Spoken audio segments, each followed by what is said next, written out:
자, 오늘은 이제 선별입니다. 그동안 우리가 우물 안에 있는 커피를 뽑아내기 위한 작업, 즉 말하자면 커피라고 하는 것이 테스트 초이스 맥심을 따가지고 퍼서 물에 이렇게 저어서 이렇게 마시는 게 커피, 아메리카노, 아이스라떼, 활명수, 삼다수, 바카스, 이렇게 이제 공산품으로 생각을 한 거죠. 그 안에 든 그 커피의 내용물이 어떤 것인가 라고 하는 것은 우리가 생각하지 않고 그냥 메뉴판에 적힌 것들, 그 다음에 편의점에 가면 이렇게 진열되어 있는 것들, 이런 것들이 우리가 커피로 알고 있었던 것을 이제 서서히 빼내는 작업을 했단 말이죠. 그리고 또 이제 아메리카노, 그러니까 커피의 원고장이 아메리카, 미국인 줄 알았단 말이죠. 물론 아닌 사람들도 있겠지만, 지금 토양에는 화산재 토양, 그 다음에 화산재 토양에도 숙성된 화산재, 숙성이 되지 않은 화산재, 밀림 토양, 그 다음에 이제 대륙이 융기된 토양, 그 토양에 따라서 토양의 맛이 결국은 열매의 맛으로 변한다. 그 다음에 그 열매의 맛을 얼만큼 토양의 원소들이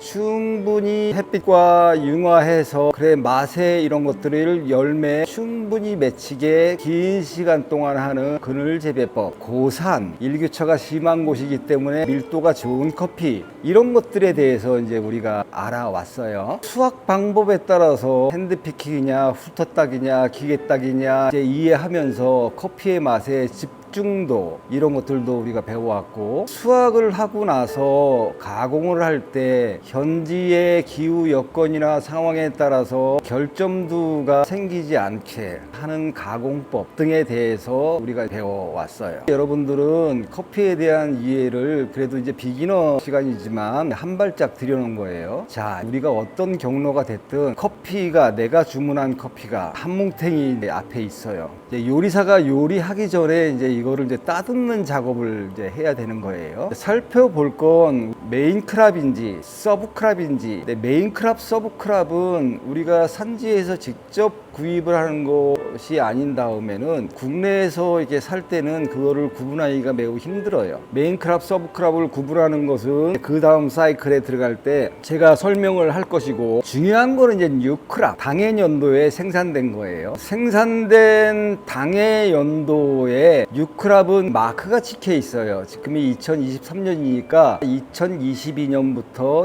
2023년, 왜냐면 우리하고의 계절이 다르니까 걔네들은 이제 우리의 겨울에 수확을 한단 말이죠. 2022년, 2023년 이렇게 써 있으면 올해 생산된 뉴크랍이라고 이제 보시면 돼요. 고유의 향이 있어요. 풀 냄새도 나고 손으로 만지면 촉촉한 느낌이 있고 그래요. 수분이 굉장히 중요해요. 왜냐면 로스팅할 때 그 생두에 들어있는 수분이 가열됨으로써, 물이 가열되는 것처럼 가열됨으로써 로스팅이 되는 거거든요. 수분이 없으면 그냥 후루룩 타버려요. 그래서 수분 함유량은 11%에서 12% 사이예요. 1%, 2% 차이가 나는 것들은 어떻게 이제 운반을 했으며 어떻게 보관을 했는지에 따라서 매우 중요하기 때문에 11에서 12 크랍 정도. 그 다음에 내가 핸드핑을 할 동안 바깥에 이렇게 열어놓으면서 햇빛이 쏘이거나 그러면 급격하게 수분이 줄어들어요. 그러면 로스팅 할 때 로스팅의 화력 포인트가 이제 달라지기 때문에 이제 오류가 생기는 거예요. 빨리 핸드핑을 해가지고 빨리 수분이 방지가 안 되는 통에 집어넣어야 돼요. 커런트 크랍은 올해 생산된 뉴크랍을 받아다가 내가 계속 쓰고 있다가 내년에 이제 뉴크랍이 생산되기 직전에까지 재고가 커런트 크랍이에요. 물론 이제 수분 함유량이 내가 잘 보관을 했다고 해도 자연적으로 한 1% 정도 손실이 돼요. 요거는 이제 로스팅 때 이제 제가 그 수분과 로스팅의 차이는 이제 설명을 할 거고, 그 다음에 이제 패스트 크랍이에요. 패스트 크랍은 올해 산 뉴크랍이 내가 너무 많이 샀어. 그리고 다음 해 생산되는 뉴크랍이 나왔음에도 아직도 남아있는 거예요. 패스트 크랍이라고 해요. 여기에서도 수분 함유량이 10% 이하로 돼서 벌써 이제 이거는 아까 뉴크랍에서 싱싱한 풀 냄새가 났다고 그러면 이거는 풀이 마른 냄새가 나기 시작해요. 생두를 맡아보면 1%,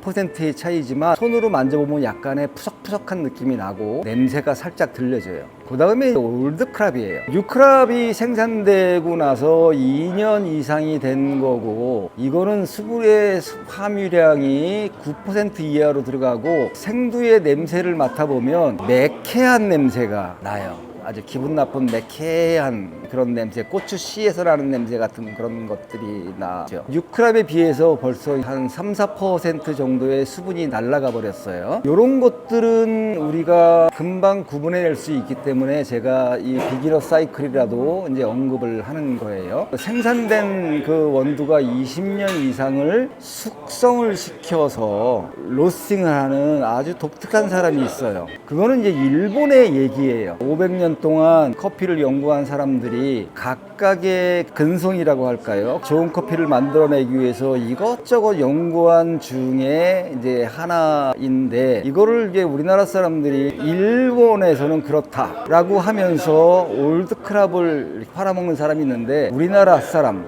특히 저를 비롯한 여러분들한테는 해당되지 않는 얘기예요. 지금까지의 내용을 살펴보면 이런 것들이 있다 정도, 복습을 하는 차원에서 이런 것들이 있다 정도를 여러분들이 이해하시면 돼요. 굳이 뭐 외울 필요는 없어요. 외워야 되는 것들은 제가 나중에 설명을 해 드릴 거예요. 어떠한 경로로 들어왔던 이제 생두가 한 뭉탱이가 내 테이블에 놓여져 있어요.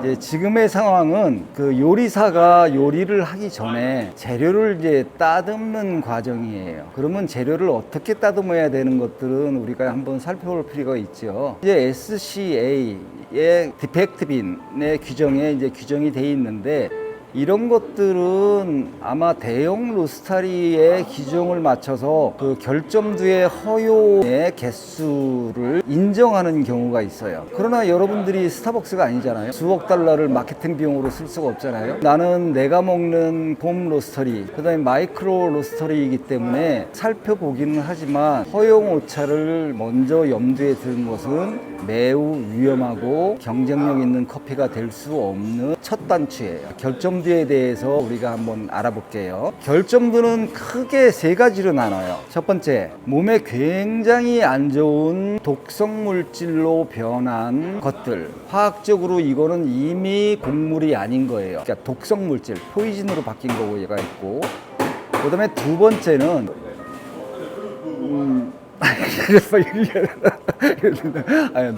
맛의 집중도. 여러분들이 이제 카메라에 옛날 그 이란 리프렉스 카메라에 보면 카메라에 포커싱을 딱 맞춰야 셔터를 눌리잖아요. 포커싱, 맛의 포커싱이 안 맞게 하는 결점도들이 있어요. 그 다음에 세 번째는 생두 상태일 때는 잘 안 보여요. 로스팅을 하고 나면 그때 눈에 띄는 게 있어요. 이런 것들을 모두 결점도라고 하고, 여러분들은 홈 로스터리이기 때문에 한 번 볶을 때 1kg 미만 뭐 이렇게 볶기 때문에 그거를 이제 모조리 걸러내는 거를 전제로 해야 돼요. 제가 결점도의 내용을 살펴보면 제일 첫 번째로는 몸에 안 좋은 독성 물질로 변한 생두예요. 풀 샤워, 화학적으로 변성된 독성 물질이에요. 이것들은 한두 알만 사람이 잘못 먹어도 목숨까지 위험해질 수 있는 해로운, 이미 이제 이거는 곡물이 아닌 변성 물질이에요. 풀 샤워, 노란 누르스름한 빛깔로 발효가 된 거예요. 그 다음에 파셜 샤워, 반 정도가 그렇게 된 거예요. 그래서 파셜 샤워는 몇 개 정도는 들어가도 된다라고 하는데, 저는 그거를 인정하지 않는다는 거죠. 풀 블랙 전체가 이제 새카맣게 변한 알이에요. 근데 파셜 블랙 한 반 정도가 된 거예요. 이 두 가지는 파셜이든 전체든 이거는 절대로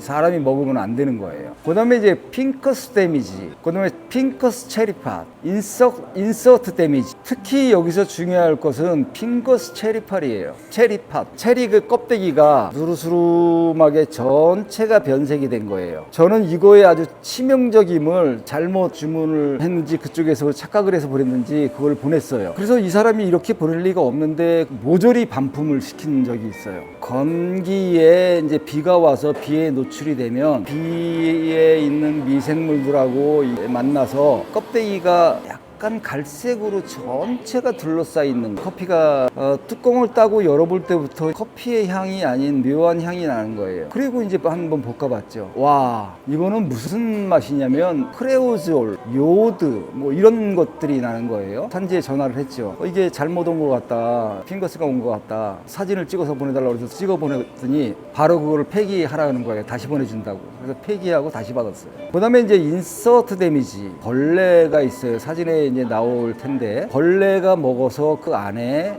알을 까놓은 거예요. 구멍은 작지만 그거를 전부 단면으로 보면 그 안에 알이 돼 있고, 어떤 거는 하나만 빼꼼하게 돼 있는 것도 있고, 어떤 거는 서너 개 돼 있는 거 있고, 어떤 거는 반을 파먹은 게 있어요. 반을 파먹은 자리에는 색깔이 벌써 이렇게 곰팡이균이 이렇게 나와 있죠. 이래서 이 커피에 곰팡이균이 있다라고 그 전문가라고 하는 사람들이 얘기를 하는 거예요. 이것들은 모두 결점도죠. 이제 이거를 골라내야 되는 거예요. 이런 것들은 인체에 굉장히 몸에 해로운 화학적인 변성으로 독성 물질로 변한 그런 콩들이에요. 그 다음에 이제 맛의 초점을 흐리는 것들이 있어요. 첫 번째로는 쉘이에요. 생두 상태일 때도 이미 커져 있어요. 이거 이제 유전자 때문에 쉘이 많이 생기는 품종들이 있어요. 결점도도 이제 패턴을 보면서 골라내는 굉장히 쉬워요. 처음에는 이게 어떤 건지 몰라서 힘든데 패턴을 알게 되면 골라낼 수 있어요. 그런데 쉘도 큰 게 있고 작은 게 있어서 작은 거는 헷갈려서 그냥 넘어갈 때가 있어요. 그 다음에 이제 브로큰, 이제 깨진 거예요. 그러면 일반 콩보다 이게 깨진 거기 때문에 열 흡수가 굉장히 많아서 다른 것들은 내가 맛의 포인트를 잡지만 이거는 맛의 포인트가 지나가 버린 거예요. 카라멜화를 끝나고 탄화가 되고 이러면서 여기에 탄화가 되면서 고기가 타는 듯한, 왜 고기를 굽다 보면 맨 끝에 사이드가 타버리잖아요. 그런 거 임무를 맡은 놈들이에요. 그 다음에 이제 플러터, 워서드, 홀쭉하고 벌써 보면 이렇게 말라 비틀어진 것 같은 느낌이 별로 안 좋은, 색깔이 그 다른 것 같지 않고 갈색이나 옅은 녹색으로 된 것들이 있고, 그 다음에 트라이앵글러라고 해서 커피 체리를 보면 피베리가 있고 플랫빈이 있고 트라이앵글러가 있어요. 피베리는 요거는 따로 모아서 이렇게 하게 되면, 우리나라에 이제 밤을 보면 이제 밤을 딱 가면 하나만 이렇게 탱글탱글한 놈이 들어있는 게 있죠.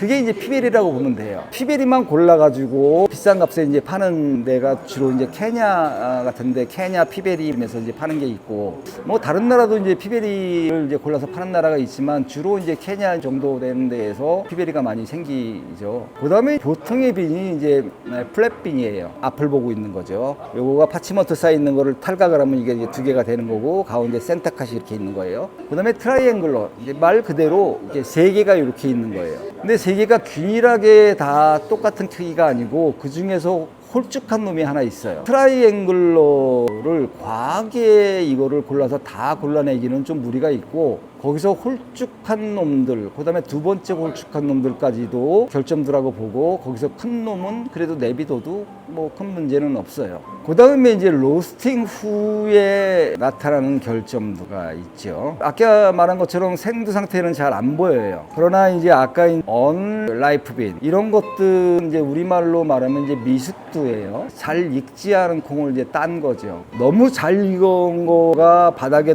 떨어져서 풀블랙으로 변하는 것들 매우 위험한 화학물질이지만, 미숙두는 맛의 포커스를 맞출 수 없는 거예요. 미숙두는 생두일 때 잘 놓쳐요. 로스팅을 하고 나면 이게 다른 콩들과 밀도가 다르기 때문에 열 반응에 대한 대응력이 달라요. 허옇게 나타나요. 이런 것들을 모두 골라서 먹으면 우리 제이슨이 나는 1억을 줘도 안 먹겠다고 얘기를 하고, 마른 고추, 삶은 지푸라기, 톱밥 이런 것들이 이렇게 맛이 어우러져서, 이거는 보통 비유가 좋은 사람들 외에는 맛보기조차도 힘든 거예요. 저번에 얘기했던 얘기를 지금 이제 본격적으로 지금 얘기를 하는 거예요. 그래서 로스팅 후에 나오는 결점도, 아까처럼 미숙두도 있지만 쉘이 큰 것들은 이미 생두 상태에서 골라내지만 이게 헷갈리는 게 있어요. 작은 것들, 이런 것들도 로스팅에 들어가면 조개가 이렇게 쌓여 있는 거가 미세한 크랙이 갈라져서 이렇게 두 개가 이렇게 나와요. 이런 것들도 맛이 굉장히 밍밍한 맛을 만들어내는 거기 때문에 골라내야 돼요. 이제 그 허용하는 그 허용 개수가 있는데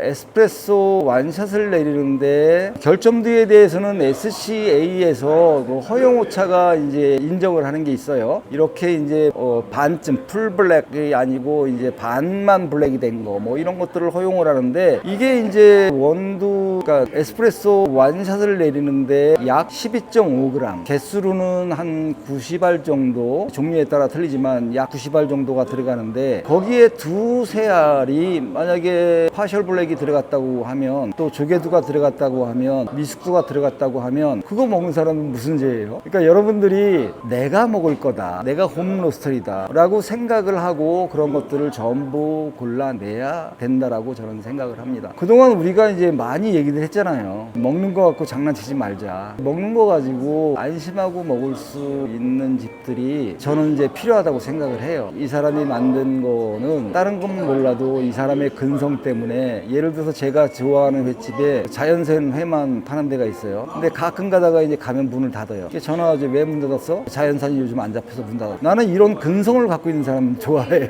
뭐든지 먹는 거에 대해서는 본인의 철학 이런 것까지는 너무 좀 저기지만 그래도 먹는 거를 만드는 사람의 근성이 있는 사람들이 저는 상당히 좋아하는 편이에요. 아까도 얘기했지만 이런 것들에 대해서 내가 엄격한 잣대를 들여대는 것은 내가 스타벅스가 아니잖아요. 스타벅스처럼 수억 달러를 그 마케팅에 쓸 수 없잖아요. 그리고 이제 내가 먹을 거잖아요. 그리고 이제 여러분들은 홈로스터리, 뭐 홈카페 이런 거를 할 거잖아요. 끼껏 볶아봐야 200g에서 1kg 정도 볶을 거예요. 그러면 거기서 하나 다 골라내야 내가 먹을 수 있는 커피가 만들어지는 거죠. 여태껏 저는 설계를 하면서 내가 커피를 내가 만들어 먹었기 때문에 그게 이제 몸에 익었어요. 그래서 내가 먹지 않는 거를 이걸 로스팅을 하고 그라인딩을 한다는 것을 내가 그 원치를 알아요.